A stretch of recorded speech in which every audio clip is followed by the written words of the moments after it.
नमस्कार विद्यार्थी मित्रांनो, मी प्राध्यापक SW पवार, SVKT महाविद्यालय देवळाली कॅम्प इतिहास विभाग प्रमुख.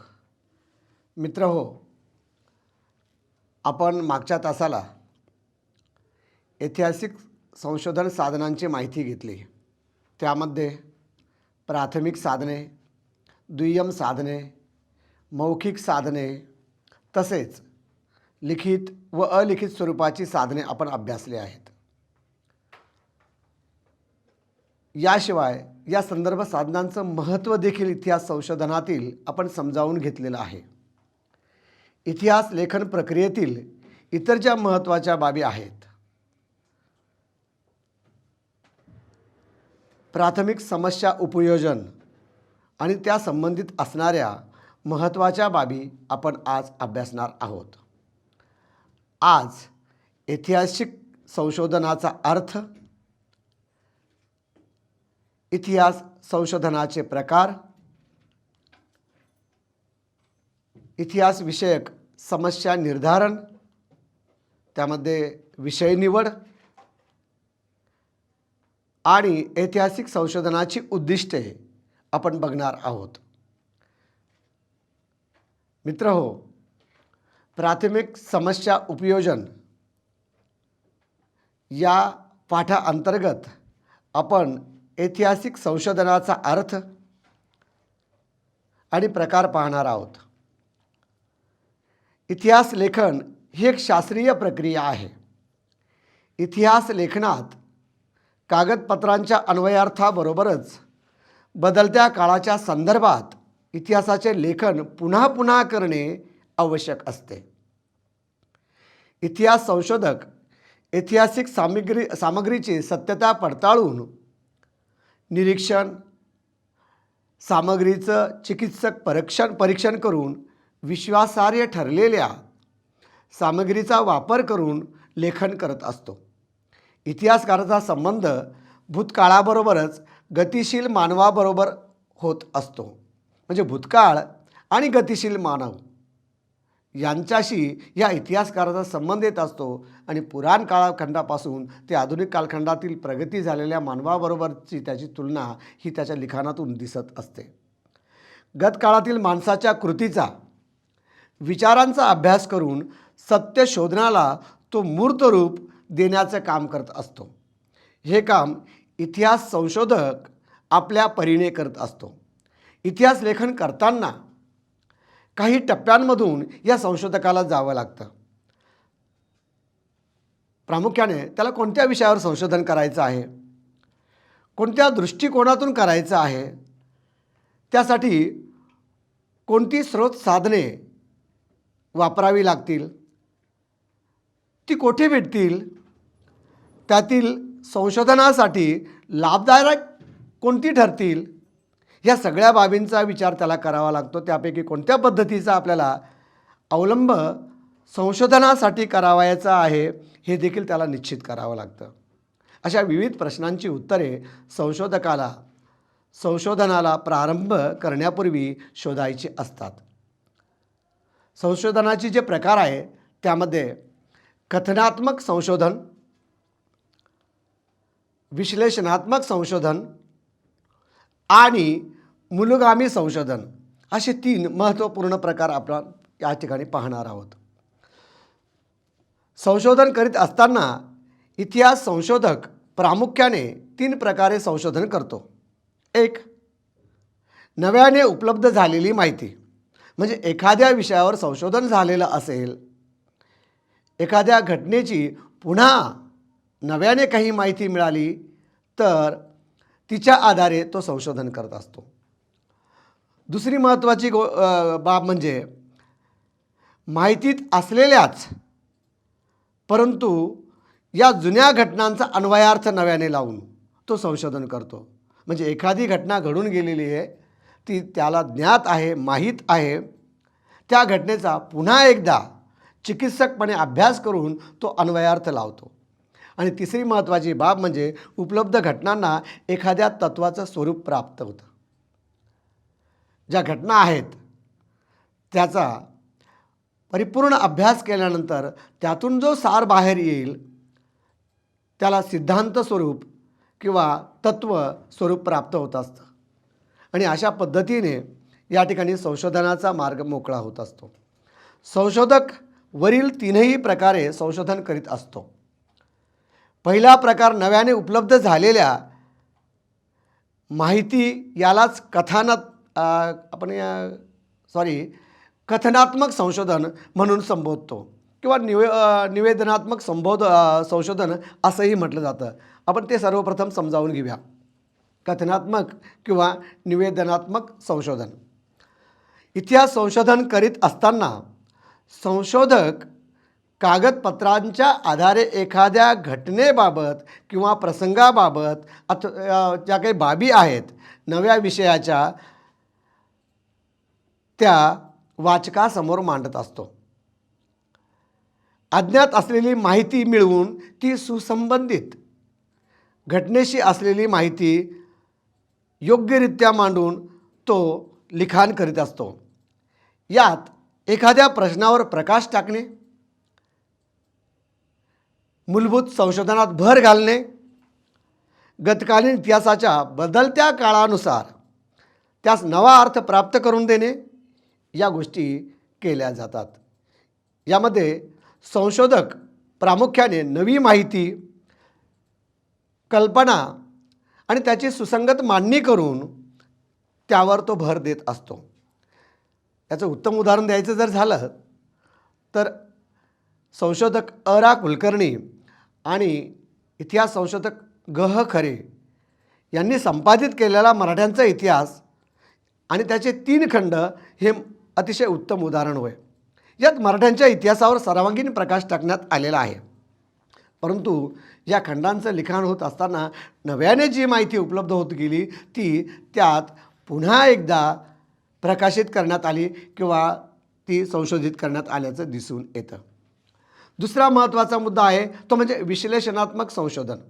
या प्रकारामध्ये संशोधक नवी माहिती उजेडात आणण्यापेक्षा उपलब्ध जी माहिती आहे त्या साधन सामग्रीचा नवा अन्वयार्थ, नवे स्पष्टीकरण देत असतो.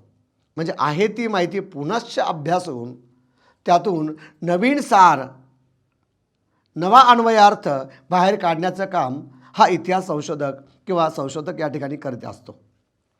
अनेक तांत्रिक कसोट्या वापरून त्या साधनांचा नवा अर्थ लावणे ही प्रक्रिया पार पाडण्याचं काम या ठिकाणी संशोधन करतो.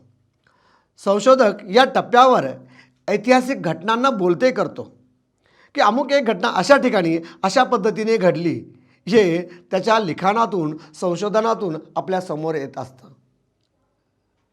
उदाहरण द्यायचं झालं तर कोंढाणा जिंकताना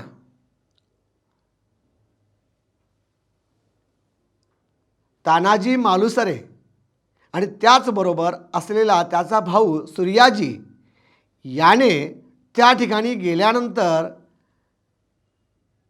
पळणाऱ्या मावळ्यांना उद्देशून आणि त्यांच्यात ईर्ष्या उत्पन्न होईल किंवा त्यांच्यापुढे पर्याय राहणार नाही युद्धासाठी, अशा प्रकारचं जे कथन केलेलं आहे ते संशोधक ज्या पद्धतीने मांडतात त्यावरून जणू काही चित्रच आपल्यासमोर उभं राहतं असं आपण म्हणू शकतो.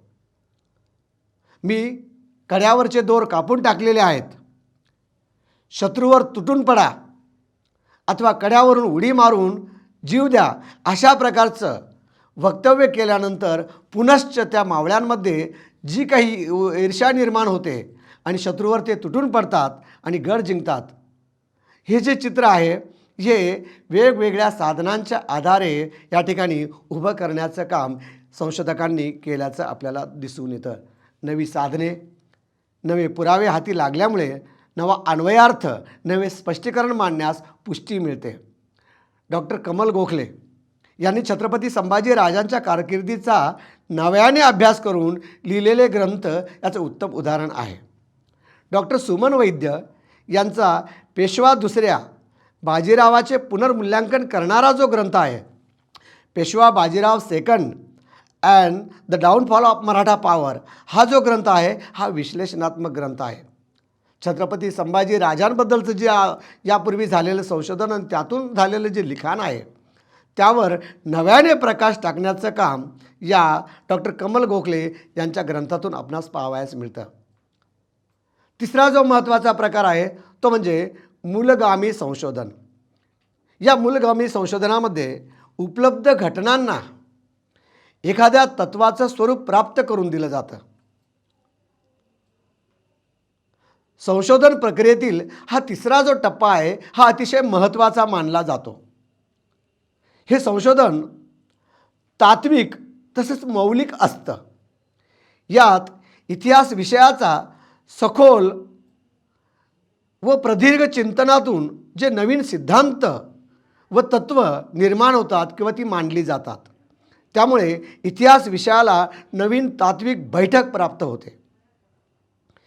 हे संशोधन करीत असताना संशोधकाला दीर्घ कालखंडातील घटना प्रवाहांचा आणि विविध मानवी समूहाच्या जीवन प्रवाहांचा अभ्यास करावा लागतो.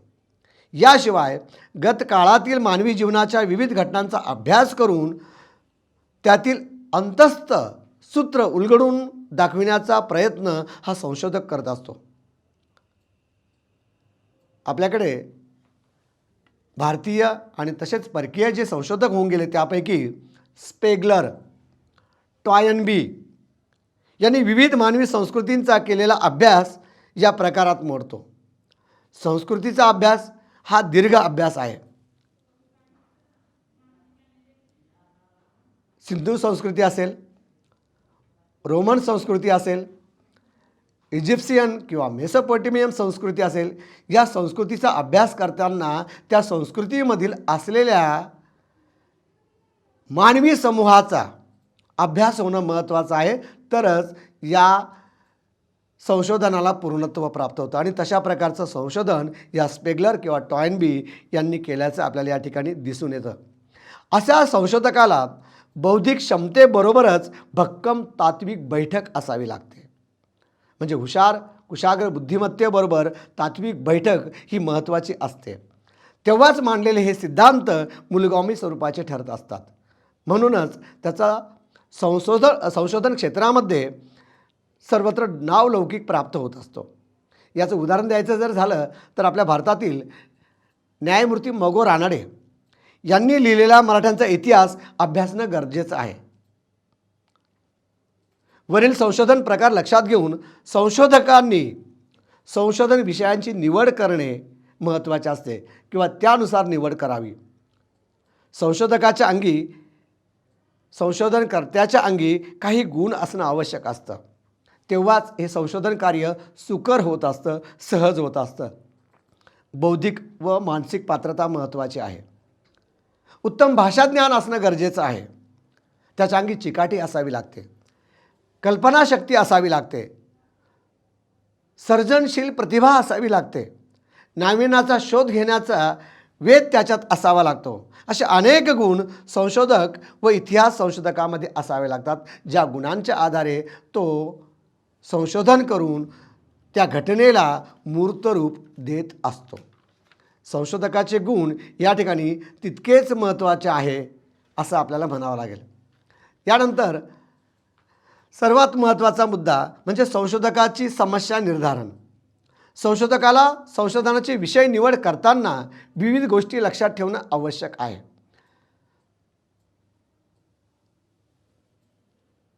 मग कशा पद्धतीने तो विषय निश्चित करू शकतो? सर्वप्रथम विषयाची निवड हा महत्त्वाचा भाग आहे. संशोधनाच्या विषयाची निवड ही योग्य संशोधनाच्या यशस्वीतेची महत्त्वाची पायरी आहे. विषयाची निवड करताना आपण निवडलेला विषय यापूर्वी संशोधन त्यावर झालेलं आहे का हे तपासून पाहणं गरजेचं आहे. म्हणजे आपण एखादा विषय संशोधनासाठी घेतला तर त्यावर कोणी संशोधन केलेलं आहे का त्याचाही अभ्यास करणं गरजेचं आहे. त्यामुळे काय होईल की एखाद्या विषयावर वारंवार संशोधन होऊ शकेल. ते टाळण्यासाठी अगोदर त्यावर संशोधन झालेलं आहे का हे पाहणं गरजेचं आहे. आधी संशोधन झालेल्या विषयाची सूची पाहणं योग्य ठरतं. अशा प्रकारच्या सूची विद्यापीठामधील ग्रंथालयात मिळतात आणि त्यामुळे नवीन विषय निर्मितीला चालना मिळत असते. संशोधन पत्रिकांचा आढावा घेणं देखील तितकंच महत्त्वाचं आहे. संशोधन पत्रिकांमधून नवीन संशोधन प्रसिद्ध होत असतात. अशा पत्रिकांचा आढावा घेतल्यास संशोधक स्वतःच्या विषयावर यापूर्वी काही संशोधन झालेले आहे का हे ठरवू शकतो. आपल्याकडे Indian history journal, journal of ancient India जे कलकत्त्याहून प्रकाशित होतं, त्यानंतर भारत इतिहास संशोधक मंडळ पुणे यांचं त्रैमासिक, यासारखे जर्नल्स आहेत, संशोधनविषयक पत्रिका आहेत, त्या अभ्यासल्या पाहिजे. यासारख्या कितीतरी संशोधन पत्रिका इतिहास विषयातील संशोधन प्रकाशित करत असतात. त्या संशोधन पत्रिकांचा धोंडाळा केल्यास संशोधन विषय ठरवणं हे निश्चितच सोपं आणि सहज कार्य होऊ शकतं. खरं म्हणजे योग्य संशोधन विषय निवड करणे हा महत्त्वाचा मुद्दा आहे. केवळ एखादा विषय आपल्याला आवडतो म्हणून त्याची निवड करणं हे चुकीचं ठरू शकेल. विषयाची निवड योग्यरित्या करण्यासाठी काही मूलभूत गोष्टी लक्षात घ्याव्या लागतात. इतिहास विषयाचं अध्ययन करीत असताना अनेक ग्रंथांच्या वाचनानंतर संशोधनासाठी काही विषय संशोधकाला समजू लागतात, उमजू लागतात किंवा उमगतात. अशावेळी कोणता विषय संशोधनासाठी योग्य ठरेल याचा विचार संशोधकाने करावायचा आहे. म्हणजे आवड या ठिकाणी बाजूला ठेवायची आहे. सारासार विवेकबुद्धीचा वापर करून ज्या बाबींवर संशोधन झालेलं नाही आहे किंवा त्या झालेल्या संशोधनामध्ये काही घटना प्रकाशित झालेल्या नाही आहे, त्या नव्याने पुन्हा एकदा पुढे आणावायच्या असतील तर अशा पद्धती आपण त्या समस्यांची उकल केली पाहिजे. संशोधकाने ठरविलेला विषय किंवा त्या संबंधाने काही प्रश्नांची उत्तरे त्याला शोधावी लागतील. मग कोणती प्रश्न असतील तीही आपण समजावून घेतलं पाहिजे. ज्यामध्ये ज्या विषयाचं संशोधन करावयाचं आहे त्या विषयावर पूर्वी संशोधन झालेलं आहे काय हे पाहणं संशोधकाचं पहिलं कर्तव्य आहे किंवा त्यापुढील हा त्याचा पहिला प्रश्न आहे. आपण घेतलेला विषय त्यावर वारंवार संशोधन तर होत नाही ना, हे त्यामधून त्याला समजणार आहे. दुसरा महत्त्वाचा प्रश्न आहे, अभ्यास विषयाचा वेगळ्या अंगाने अभ्यास करणं शक्य आहे का. एखाद्या घटनेचं संशोधन झालेलं आहे, एखाद्या प्रसंगाचं संशोधन झालेलं आहे आणि योग्यरित्या त्याची मांडणी झालेली आहे, परंतु तीच घटना वेगळ्या अंगाने आपल्याला अभ्यासता येते का याचाही शोध घेणं गरजेचं आहे. आज भीतीस अनेक उदाहरणं आपल्याला या ठिकाणी देता येतील. चित्रपट मालिकांच्या माध्यमामधून आपल्यासमोर इतिहासाचे विषय हाताळले जातात आणि हे अगदी चित्रपट निर्मितीपासून होत आलेलं आहे. मुळी चित्रपट आणि त्यामागचा उद्देश करमणूक आणि अलीकडे त्याला प्राप्त झालेलं जे स्वरूप आहे त्याचा जर विचार केला तर कुठेतरी घटना आणि त्यामध्ये काही बाबी त्यांची सरमिसळ करून करमणूक कशी होईल या दृष्टिकोनातून त्यांचा प्रयत्न होत असतो आणि त्याचा विपरीत परिणाम असा होतो की कधीकधी घटनेपासून प्रसंगापासून ते चित्रण दूर होत जातं आणि चुकीची माहिती चुकीची मांडणी ही आपल्यासमोर येत असते. आणि त्यासाठी संशोधन अर्थात ते हे सर्व करत असताना पटकथा लिहितात आणि त्यामध्ये तो बदल करत असतात. मात्र मूळ कथेत किंवा संशोधनामध्ये मात्र बदल झालेला नसतो.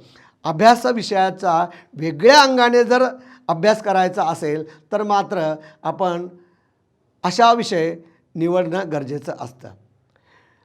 तिसरा महत्त्वाचा मुद्दा आहे तो म्हणजे वेगळ्या दृष्टिकोनातून अभ्यास विषयाचे अध्ययन होऊ शकते का. वेगळ्या दृष्टिकोनातून म्हणजे आपण सामाजिक शास्त्रांचा आधार घेऊन या ठिकाणी वेगळ्या दृष्टीने आपण अभ्यास करू शकतो. भारताचा आर्थिक इतिहास आपल्याला मांडायचा आहे आणि आपल्याला अर्थशास्त्राची जाणच नाही आहे तर मला वाटतं आपण त्या विषयाला योग्यरित्या न्याय देऊ शकत नाही. म्हणजे आपल्याला जो विषय निवडलेला आहे त्या विषयाशी निगडीत असलेल्या इतर सहाय्यकारी विषयांचं देखील ढोबळ किंवा मुख्यत्वे ज्ञान असणं या ठिकाणी आवश्यक आहे. याशिवाय अभ्यास विषयावर पूर्वी मूलभूत संशोधन झाले नसेल तर ते का झाले नाही याचाही विचार संशोधकाने करणं गरजेचं आहे. त्या विषयावर पुरेशी साधन सामग्री नसल्याने असं घडलं तर नसेल ना. कदाचित ती साधन सामग्री किंवा साधनं उपलब्ध नसतील, त्यामुळे ते झालं नसेल, आज मितीस आपल्याला ते उपलब्ध होऊ शकतं का, याचाही विचार करणं या ठिकाणी गरजेचं आहे. असे अनेक प्रश्न विचारल्यानंतर संशोधकाने निवडलेल्या विषयावर सर्व अंगांनी भरपूर संशोधन झाल्याचे लक्षात आल्यास त्या विषयाचा विचार सोडून देणं शहाणपणाचं ठरेल आणि मग नवीन विषयाकडे तो वळू शकेल. विषय निवडताना संशोधकांनी 4 प्रश्नांची उत्तरे मिळवली पाहिजे. मी म्हटलं त्याप्रमाणे आपण जो विषय संशोधनासाठी निवडला आहे त्यात आपल्याला रुची आहे का, म्हणजे आपण निवडलेला विषय त्यात आपल्याला काम करण्याची आवड आहे का, हे आपण स्वतःच अगोदर तपासून पाहिलं पाहिजे. तरच आपण त्या कार्याला न्याय देऊ शकतो. दुसरा महत्त्वाचा प्रश्न आहे, निवडलेल्या विषयासाठी पुरेशी संदर्भ साधनं उपलब्ध आहेत का. ती जर नसतील तर अडचणी निर्माण होऊ शकतात. आपण इथे महाराष्ट्रामध्ये आणि आपण रोमच्या प्राचीन संस्कृतीचा अभ्यास करायचा, आपण त्या ठिकाणी सहजगत्या जाऊन संशोधन करू शकत नाही. आणि समजा तसंही असेल तर आर्थिक सहकार्य आपल्याला लाभेल का, भाषिक ज्ञान आपल्याला आहे का, या सगळ्या मर्यादा आपण या ठिकाणी लक्षात घेतल्या पाहिजे. आणि त्या साधनांची प्राप्ती आपल्या आवाक्यात आहे का, हे आपण या ठिकाणी समजावून घेतलं पाहिजे. नंतरच आपण विषयाला हात घातला पाहिजे. संशोधनासाठी निवडलेल्या विषयात यापूर्वी कोणी संशोधन केलं आहे का, केलं असेल तर त्यांनी वापरलेल्या किंवा उपयोगात आणलेल्या साधनांचाही आपण विचार केला पाहिजे. संशोधन झालं असेल तर नव्या दृष्टिकोनातून तो विषय आपल्याला मांडता येईल का, हे सुद्धा प्रश्न संशोधनकर्त्यांनी त्याची उत्तरं या ठिकाणी मिळवली पाहिजे. अशा प्रकारे मुद्दे डोळ्यासमोर ठेवून विषयाची निवड केल्यास संशोधन या विषयातील एक टप्पा पार होत असतो. आणि मग नंतर आपण कालखंड निश्चिती करतो. संशोधन विषयाची निश्चिती करताना संशोधकाने आपण कोणत्या कालखंडाचे अध्ययन करणार आहोत हे प्रथम ठरवावे.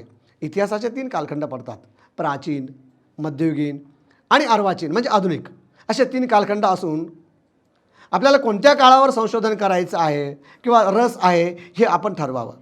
आवडीच्या कालखंडातील संशोधन विषयाच्या ग्रंथाचं वाचन करावं. वाचन हा सर्वात महत्त्वाचा आहे आणि त्यामुळे सर्व बाबी आपल्या डोळ्यासमोर येतात. नेमकी आपल्याला ज्या विषयाचं संशोधन करायचं आहे त्याच्या अंगाने आपण जेवढं काही संशोधन झालेलं आहे त्या काळातलं त्याचं वाचन जर केलं असेल तर निश्चितच आपला मार्ग सुकर होत असतो. आवडीच्या कालखंडातील संशोधन विषयांच्या ग्रंथांचं वाचन करणं हा महत्त्वाचा मुद्दा आहे. अशा संदर्भ ग्रंथांच्या वाचनामुळे निवडलेल्या विषयाची चांगली ओळख होते. त्याच्या वाचनामुळे ग्रंथातील विषय मांडणी त्यातील उणीव असतील तर त्या समजतात. काही मुद्दे त्रुटकपणे मांडल्यास किंवा तर्कशुद्ध विषयाकडे पाहण्याची आपली दृष्टी बदलते, नवी दिशा प्राप्त होते, नवा दृष्टिकोन मिळतो. तेव्हा संशोधनासाठी योग्य विषय सापडला किंवा निवडला असं आपल्याला म्हणता येईल. त्या अनुषंगाने अनेक संदर्भ साधने मिळवून संशोधन विषय निश्चिती करणं आवश्यक आहे किंवा शक्य आहे असं आपण या ठिकाणी म्हणूया. कागदपत्रातील पुढचा जो महत्त्वाचा मुद्दा आहे, कागदपत्रातील निवडीची दक्षता, हा आपल्या दृष्टीने महत्त्वाचा आहे. त्यामध्ये विषयाची आवड. इतिहास संशोधन ही दीर्घकालीन प्रक्रिया आहे. त्यासाठी संशोधकाकडे काही गुण असणं आवश्यक आहे, तरच संशोधन प्रक्रिया सुकर होत असते. इतिहास संशोधकाला नवे ज्ञान मिळवण्याची तीव्र इच्छा असावी लागते, तरच संशोधन व्यवस्थितरित्या होते. मौलिक संशोधन करण्यासाठी संशोधकाकडे चिकित्सक छाननी आणि तर्कशुद्ध मांडणी याशिवाय बौद्धिक क्षमता, सूक्ष्म निरीक्षण शक्ती यासारखे महत्त्वपूर्ण गुण असणं आवश्यक आहे. संशोधकाला संशोधन विषयात आवड नसेल तर त्याचे संशोधन प्रभावी ठरण्याऐवजी दुय्यम दर्जाचे होऊ शकते, ही या ठिकाणी आपण लक्षात घ्यावयाचे आहे. कागदपत्रांचे तसेच विषय निवडीचे ज्ञान असणं या ठिकाणी आवश्यक आहे. विषयाची निवड व त्या निवडीच्या अनुरोधाने साधन सामुग्री जमवणे ही एक महत्त्वाची बाब आहे. विषय निवड योग्यरित्या झालेला आहे की नाही, संशोधकाला मानसिक क्लेशांना तोंड द्यावं लागते की काय, संशोधकाने आवडीच्या विषयासंदर्भात नक्की कोणत्या भागाविषयी आवड आहे याचा प्रथम विचार करावा. त्यानुसार कागदपत्रांचा म्हणजे साधनांचा शोध घ्यावा. निवडलेल्या विषयाची साधने कोणत्या भाषेत आहे, संशोधनासाठी कोणकोणत्या भाषा येणं आवश्यक आहे, यासाठी कोणाची मदत होऊ शकते, या सर्वांचा प्रथम अंदाज घेणं गरजेचं आहे. संशोधकाने निवडलेल्या विषयात अव्वल दर्जाच्या मौलिक संशोधन होईल की नाही हे प्रथम तपासून पाहावं. निवडलेल्या विषयाचं स्वरूप मर्यादित असेल तरी विषयाच्या अनुषंगाने सखोल अभ्यास करणं गरजेचं आहे. अवांतर काही माहिती असेल तर ती मिळवणं तितकंच महत्त्वाचं आहे. निवडलेल्या विषयातून सर्वसामान्य माणसालाही काही ज्ञान प्राप्त होणं गरजेचं आहे. असा विषय आपण निवडला पाहिजे, म्हणजे आपलं संशोधन हे समाज उपयोगी असलं पाहिजे, हे यावरून स्पष्ट होतं. विषयाचं प्राथमिक ज्ञान असणं गरजेचं आहे. संशोधकाला निश्चित केलेल्या विषयाचं प्राथमिक ज्ञान आवश्यक आहे. प्राध्यापक हॉकेट यांच्या मतानुसार संशोधकाला त्याच्या विषयाचं प्राथमिक ज्ञान असावं असं म्हटलेलं आहे. मी आत्ता उदाहरण दिलं की जर आपल्याला आर्थिक इतिहासाचा भाग अभ्यासावायचा असेल तर लेखकाला अर्थशास्त्राचं किमान ज्ञान असणं गरजेचं आहे. आपण युरोपात राजनैतिक इतिहास अभ्यासत असू तर आपल्याला आंतरराष्ट्रीय कायद्याची मूलतत्वे आणि फ्रेंच असेल, जर्मन असेल, स्पॅनिश असेल इत्यादीपैकी एखादी भाषा येणं आवश्यक आहे किंवा भाषा अवगत असणं गरजेचं आहे. विषयाची व्याप्ती देखील मर्यादित असावी. अनेक वेळा संशोधक संशोधनासाठी प्रचंड व्याप्ती असलेला विषय घेतात, त्याचे परिणाम वेगळे होतात. पुढे संशोधनासाठी संशोधकाकडे वेळ व काळाच्या मर्यादेपलीकडे जातात व संशोधन पूर्णत्वास जाऊ शकत नाही. संशोधनाचा जो उद्देश आहे ज्ञान मिळवणे हा असतो. अशा ज्ञानामुळे सहजता आली पाहिजे. तुलनात्मकदृष्ट्या संशोधनाचा विषय शक्यतो टाळावा. याशिवाय संशोधनाचा विषय स्वरूप संघटन महत्त्वाचं आहे. संशोधकाला स्थल, काल, व्यक्तिनुरूप असलेली कागदपत्रे गोळा करावी लागतात. त्या अनुषंगाने वेगवेगळे विभाग पाडून विशिष्ट दृष्टीने इतिहास लेखन करावं लागतं. ते कालाक्रमानुसार, देशमानानुसार, प्रसंगानुसार त्याचं ढोबळ मानाने विभाजन करून त्यातील समतोल साधून लेखन करावं लागतं. विषयानुरूप संदर्भ ग्रंथांची यादी तयार करणं, ग्रंथांची उपलब्धता तपासून घेणं, खर्चाचा अंदाज बांधणं, प्राथमिक संदर्भ साधने याचाही आढावा घेणं, दुय्यम दर्जाची साधने अशी विभागणी करणं गरजेचं ठरतं, आवश्यक असतं. संदर्भ ग्रंथ यादी प्रक्रिया शेवटपर्यंत चालू असते. संदर्भ ग्रंथांची यादी तयार झाल्यानंतर त्यावर टिपणे काढावीत. त्यानंतर संशोधकाला जो संशोधन करावयाचं आहे त्याचा आराखडा तयार करता येतो. संदर्भ ग्रंथाच्या यादीनंतर विषयाचा आराखडा किंवा आकृतीबंध तयार होत असतो आणि तो तयार झाला की आकृतीबंधानंतर प्रकरणे पाडून संशोधन कार्याचा कच्चा आराखडा तयार होतो. गरजेनुसार त्यात बदल होऊ शकतात. एखादं प्रकरण तयार झालं की संशोधकाने वेगवेगळ्या अंगाने प्रश्न विचारून स्वतःला त्या प्रश्नांची उत्तरे शोधावीत. अशा प्रकारे उत्तरे मिळाल्यानंतर संशोधकांनी आपल्या संशोधनाची रूपरेषा तयार करावी किंवा तयार झाली असं आपण या ठिकाणी म्हणू शकतो. रूपरेषा तयार झाल्यानंतर त्यातून काही संकल्पना तयार होतात. अशा संकल्पना तयार झाल्या की त्यामधून ऐतिहासिक किंवा संशोधन ऐतिहासिक घटनेचं टीकात्मक परीक्षणाकडे जाऊ शकतं.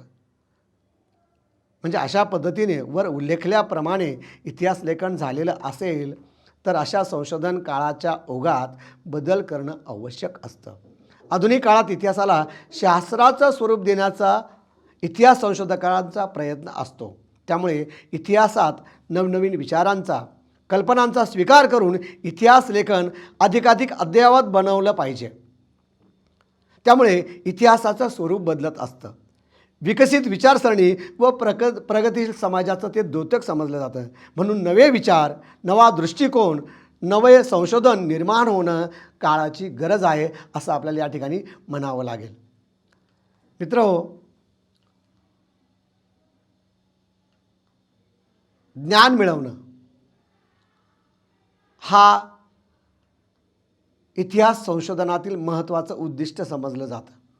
कोणतेही संशोधन हे दीर्घकालीन प्रक्रिया असते. त्यामुळे संशोधनाची विविध उद्दिष्टे आपणास माहीत असणं आवश्यक आहे. ज्ञान मिळवणं. इतिहास संशोधनाचा सर्वात महत्त्वाचा उद्देश म्हणजे ज्ञान वृद्धी होय. जिज्ञासा, नव्या ज्ञानप्राप्तीची लालसा, नवी माहिती, नवी साधनसामग्री मिळवणं, नवे साधनस्रोत शोधणं हा इतिहास लेखनाचा पाया आहे. ऐतिहासिक तत्त्वे शास्त्राप्रमाणे स्थिर व शाश्वत नसतात. इतिहासाचा संबंध मानवाशी असल्याने या तत्वांमध्ये बदल होत असतात. तेव्हा माणूस कोणत्या परिस्थितीत कसा वागेल किंवा का वागला याविषयी संशोधक फक्त अंदाज बांधू शकतो. उदाहरण, माणसाच्या मनातील साठलेला असंतोष जो आहे तो क्रांतीला कारणीभूत ठरतो. या विधानाचा अभ्यास करायचा म्हणजे जुनी सर्व तथ्य आपल्याला या ठिकाणी तपासून पाहावे लागतील. त्याचं ज्ञान असणं आवश्यक आहे. वस्तुस्थिती मांडणे हा दुसरा महत्त्वाचा उद्देश आहे. ऐतिहासिक संशोधनाने सत्यस्थिती, वस्तुस्थिती समोर आणणं खूप महत्त्वाचं आहे. कधीकधी लोकांच्या मनातील पिढ्यानपिढ्या चालत आलेल्या कल्पनांना नव्याने उपलब्ध झालेल्या माहितीच्या आधारे छेद दिला जात असतो. इतिहासकाराने सत्याशी बांधिलकी दाखवावी किंवा दाखवणं गरजेचं आहे. उदाहरण, महात्मा ज्योतिबा फुले यांचा फोटो किंवा त्यांचं चित्र, त्यांची प्रतिमा जी आहे ती दाढी-मिशा असलेली प्रचलित आहे. आता संशोधनाअंती असं सिद्ध झालं आहे की महात्मा फुले दाढी ठेवतच नसत. यामुळे इथून पुढे महात्मा फुले यांचं चित्र छापताना दाढी नसलेलं चित्र छापणं आवश्यक आहे. म्हणजे नव्याने ती माहिती किंवा भर त्यामध्ये पडली पाहिजे, हा या ठिकाणी अट्टहास असेल. पूर्वीच्या इतिहासाच्या पाठ्यपुस्तकांमधून आदिलशाहीचा सरदार अफजल खान याचा अंगरक्षक जो होता त्याचं नाव सय्यद बंडा असं दिलेलं आहे. मात्र नवीन संशोधनामधून ते नाव सय्यद बंडा नसून बडा सय्यद असं आहे. म्हणजे आता नव्याने प्रकाशित होणारी किंवा लिहिले जाणारी जी माहिती असेल ती बडा सय्यद या नावाने असेल. अशा पद्धतीचा बदल हा या ठिकाणी इतिहासकाराकडनं निश्चितच अभिप्रेत आहे. नव्याचा शोध घेणे हे महत्त्वाचं तितकंच आहे. संशोधनास इंग्लिशमध्ये रिसर्च असं म्हटलं जातं. री अँड सर्च, त्याची अशी फोड आपल्याला करता येऊ शकते. याचा अर्थ एखाद्या गोष्टीचा पुन्हा पुन्हा शोध घेणे. इतिहासाचं संशोधन क्षेत्रामध्ये पथ्य आपणास पाळलंच पाहिजे. जुन्या कागदपत्रामधून नव्याचा अर्थ आपण शोधला पाहिजे. ही प्रक्रिया आजतागायत तशी चालू आहे. उदाहरण, छत्रपती शिवाजी महाराज आणि त्यांच्या जीवनावर आधारित त्यांचं चारित्र्य त्यांच्या हयातीतच प्रसिद्ध झालं. खरं म्हणजे परमानंद व समकालीन लेखकाने शिवचरित्र लिहिल्यानंतर दुसऱ्या शिवचरित्राची गरज उरायला नको होती. प्रत्यक्षात संस्कृत, जर्मन, पोर्तुगीज, मराठी, हिंदी, बंगाली, इंग्लिश अशा कितीतरी भाषांमधून शिवचरित्र प्रसिद्ध झालेलं आहे. अजूनही गभा मेंद्रेसारखे इतिहासकार आजही या सर्व शिवचरित्र लेखनासाठी स्वतःला वाहून घेतात. याचाच अर्थ असा की शिवचरित्राची गरज संपलेली नाही आहे आणि त्यापेक्षा महत्त्वाचं म्हणजे प्रत्येक इतिहासकार आपल्या नजरेतून शिवछत्रपतींच्या जीवनाचा अर्थ शोधत आहे. याचा अर्थ कागदपत्रे जुनी परंतु अन्वयार्थ नवा असं ऐतिहासिक संशोधनातून आपल्याला या ठिकाणी दिसून येतं. अन्वयार्थ लावणे हा महत्त्वाचं उद्दिष्ट आहे. ऐतिहासिक संशोधनामध्ये डावी विचारसरणी, उजवी विचारसरणी किंवा मध्यममार्गी विचारसरणी, तटस्थ विचारसरणी अशा कितीतरी विचारसरणी आपल्याला दिसून येतात. तळागाळाकडून इतिहास किंवा वंचितांचा इतिहास, ज्याला आपण सबल्टन स्टडी म्हणतो, या शाखेचा उदय झाला. इतिहासाचा अर्थ लावण्याच्या पद्धतीत अभूतपूर्व फरक पडल्याचं आपल्याला दिसून येतं. इतिहास संशोधनात परिघाबाहेरचे विषय आलेत. त्यात मध्यम वर्गाचा उदय झाला, नगरांचा उदय, व्यावसायिक जाती जमातींचा उदय. आपण उदाहरण देऊ, केशवसूत, मराठी साहित्य इतिहास विचार हा महत्त्वाचा भाग आहे. सफाई कामगारांचं जीवन विश्व असेल, हे विषय इतिहासाच्या कक्षेत आले जे पूर्वी कधीही शक्य नव्हते. म्हणजे इतिहास संशोधनामुळे घटना किंवा प्रसंग ही एका व्यक्तीशी निगडीत राहिली नाही, तर ती समाजातील तळागाळापर्यंत असलेलं त्याचं योगदान या ठिकाणी विचारात घेतलं गेलं आणि सर्वच बाबी या ठिकाणी प्रकाशात आल्या आणि त्या इतिहास लेखनामधून पुढे आल्या. संशोधनाच्या दृष्टीने ही उद्दिष्ट आपण डोळ्यासमोर ठेवणं गरजेचं आहे. मित्रहो, आज आपण इतिहास लेखन ही शास्त्रीय प्रक्रिया आहे. बदलत्या काळाच्या संदर्भात इतिहास लेखन पुन्हा पुन्हा करणं आवश्यक असतं. गतकाळातील माणसांच्या कृतींचा, विचारांचा अभ्यास करून संशोधनाला मूर्तरूप देणं हे काम इतिहासकार करतो. यासाठी आवश्यक घटक म्हणजे संशोधनाचे प्रकार, समस्या निर्धारण आणि ऐतिहासिक संशोधनाची उद्दिष्टे आज आपण या ठिकाणी अभ्यासली. आज आपण या शिकलेल्या भागावर मी तुम्हाला 2 प्रश्न देत आहे. त्यात पहिला प्रश्न आहे, इतिहास संशोधनाचा अर्थ सांगून संशोधनाचे प्रकार सांगा. आणि दुसरा महत्त्वाचा प्रश्न आहे तो म्हणजे ऐतिहासिक संशोधनाची उद्दिष्टे थोडक्यात सांगा. जे आपण थोडक्यात अभ्यासलं, ह्या दोन्ही बाबींचा समावेश या दोन्ही प्रश्नांच्या उत्तरादाखल आपल्याला करावायचा आहे. आज आपण ऐतिहासिक संशोधन प्रक्रियेतील महत्त्वाचे मुद्दे जसे संशोधनाचा अर्थ असेल, संशोधनाचे प्रकार असतील, समस्यांची निवड असेल किंवा त्याची संशोधनाची उद्दिष्टे असतील, याबाबत आढावा घेतला. आज आपण जो आढावा घेतला त्यातील पुढचा जो भाग आहे म्हणजे पुढील तासाला आपण ऐतिहासिक संशोधनाच्या पद्धती आणि गृहीत प्रमेय नेमकी काय आहेत ही समजावून घेणार आहोत. मित्रहो, आज आपण या ठिकाणी थांबूया. धन्यवाद.